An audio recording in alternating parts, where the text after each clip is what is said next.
બિપિનભાઈ, વેદથી લઈ બધા ભારતીય સંસ્કૃતિના શાસ્ત્રોમાં અને સંતોની વાણીમાં એ કે તમારે જીવનને પામવું છે, આ પ્રકૃતિના ઐશ્વર્યને પામવું છે, ઈશ્વરને પામવો છે, તો એનો એક જ માર્ગ બતાવ્યો છે, આત્મજાગૃતિ. જેનો આત્મ જાગે છે એ જ પોતાના જીવનને ઓળખે છે કે હું મનુષ્ય છું.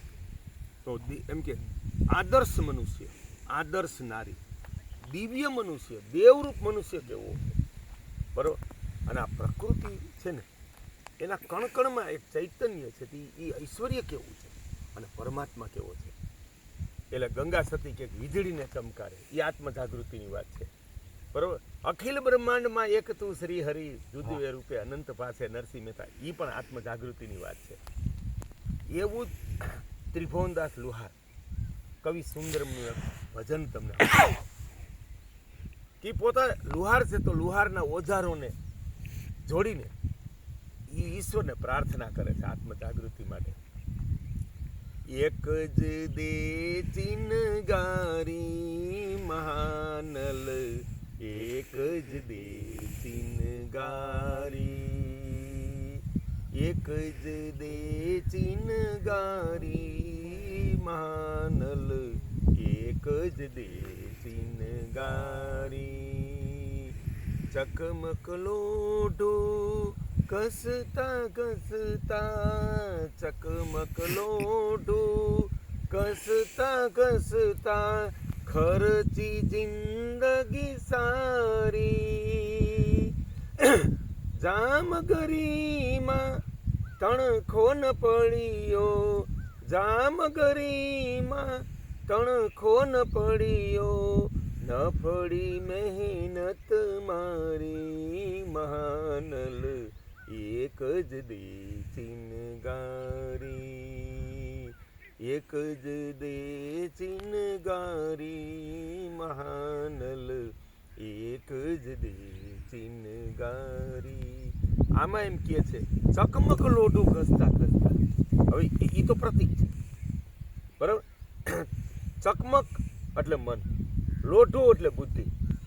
એ બેયને મેં ખૂબ ઘસ્યા એટલે એને ઉજાગર કરવાની કોશિશ કરી, એનો વિકાસ કરવાની કોશિશ કરી. પણ જામગરી એટલે મારો આત્મા છે ને, એમાં તો જાગૃતિનો એક તણખો હજી પડ્યો નથી, બરાબર. તો હે પરમાત્મા, તું મને એવી એક જ્યોત, ચિનગારી એટલે જ્યોત, એવી એક મને જ્યોત પ્રગટાય કે મારો આત્મા જાગે. પછી આગળ કહે છે ચાંદો સળગ્યો, સૂરજ સળગ્યો, ચાંદો સળગ્યો, સૂરજ સળગ્યો, સળગી આભ અટારી, એક ન સળગી સગડી મારી, એક ન સળગી સગડી મારી, વાત વિપતની ભારી મહાનલ, એક જ દે ચિનગારી, એક જ દે ચિનગારી મહાનલ, એક જ દે ચિનગારી. એટલે કે હે પરમ ચેતના પરમાત્મા, તારા કૃપાથી આ ચાંદો પ્રજ્વલિત થયો, આ સૂર્ય પ્રજ્વલિત થયો, આખા આકાશ છે ને એ પ્રજ્વલિત થઈ ગયું.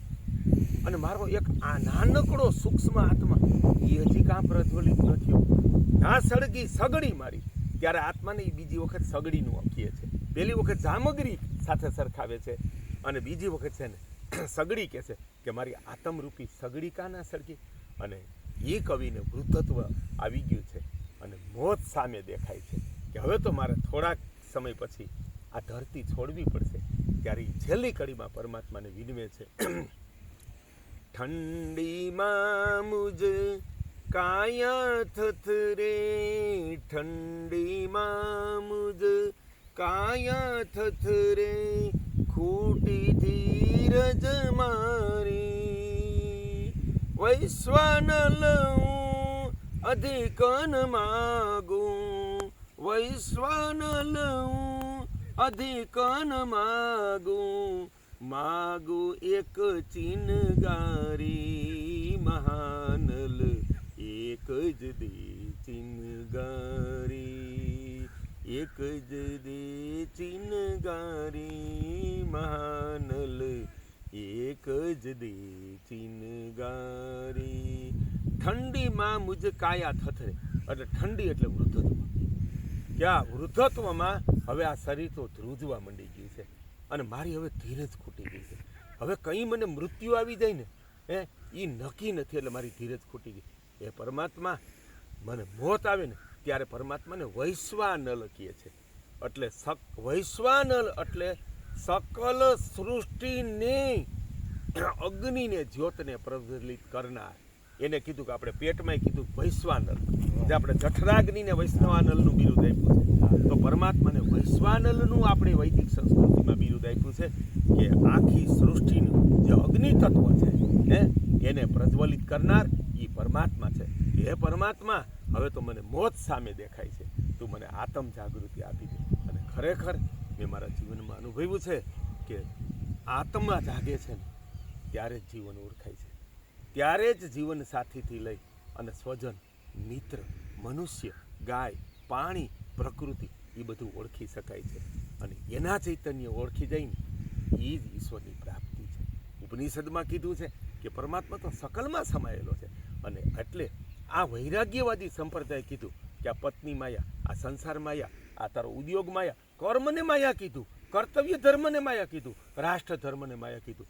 ત્યાંથી મહાન ભારતનું પતન થયું. વેદ વિજ્ઞાન છે ને એ એમ કે પાતાળમાં ઉતરી ગયું અને મહાન આ ધરતી ઉપરનું સ્વર્ગ એવું ભારતના જો વિનાશનું કારણ હોય ને તો આ બધા વૈરાગ્યવાદ છે. અને દુર્ભાગ્ય જુઓ કે આજે લોકો આ વેદ વિજ્ઞાન ભૂલીને જે વિનાશકારી છે, અજ્ઞાનના અંધકારમાં લઈ જાય છે, આત્મચેતનાને છે ને બુઝાવી દે છે ને એને મોક્ષનો માર્ગ, અક્ષરધામનો માર્ગ, વૈકુંઠનો માર્ગ સમજીને બેઠા છે. આ મહાવિનાશ છે અને ભારતનું પતન થાય છે. અને એમ કહે છે કે આ મરીને અક્ષરધામમાં ગયા, મોક્ષમાં ગયા, ક્યાંય નથી ગયા. બરાબર છે. જો ખરેખર આ જીવનને ઓળખવું હોય, આ સકલ જગતમાં સમાયેલ પરમ ચેતનાને પામવી હોય, જે અમને ખરેખર પામી ગયા છે, એટલે આજ એમાંથી જળ ક્રાંતિ, ગાયની ક્રાંતિ, ગાય આધારિત કૃષિ, દેશી બીજ જન્મે છે. અને ગોવેદ જેવા શાસ્ત્ર એક લીટીનો સંગ્રહ ના કર્યો હોય અને અહીંયા આવી આ ખજૂરી નેસમાં ગીર જંગલમાં અને સીધું પરમાત્મા એ આત્મ ચેતનાને જાગૃત કરે અને એ જ્ઞાનનો પ્રવાહ ઉતરે અને 250 પાનાનો ગોવેદ લખાય એ બરડાના ડુંગરમાં તપોવનના ટેકરામાંથી સીધા પરમાત્મા જળ વિજ્ઞાનનું જ્ઞાન આપે અને કર્મ તપનું વર્ષોનું અંદર પડેલું જ્ઞાન પ્રકટ થાય અને 211 પાનાનો જળક્રાંતિ ગ્રંથ રચાય. ત્યારે આનું મૂળ કોઈ હોય ને તો આ આત્મચેતના છે ને એ સકલ સાથે જોડાઈ ગઈ છે. અને પૂર્ણ પ્રેમ હોય તો જ જોડાય. બરાબર છે.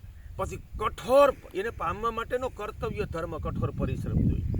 અને પછી સત્ય છે ને એ જોડાણ છે. એક અંશ માત્ર જીવનમાં અસત્ય આવ્યું એટલે પરમ ચેતના અને આપણો આત્મ જુદા પડી જાય.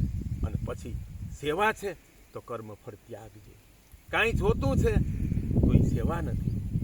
જગત ઓળખે કે ના ઓળખે, આ 30 વર્ષમાં આ દેશને 5 યોજના આપી આ શાસ્ત્ર, સંપૂર્ણ કર્મ ફળ ત્યાગ.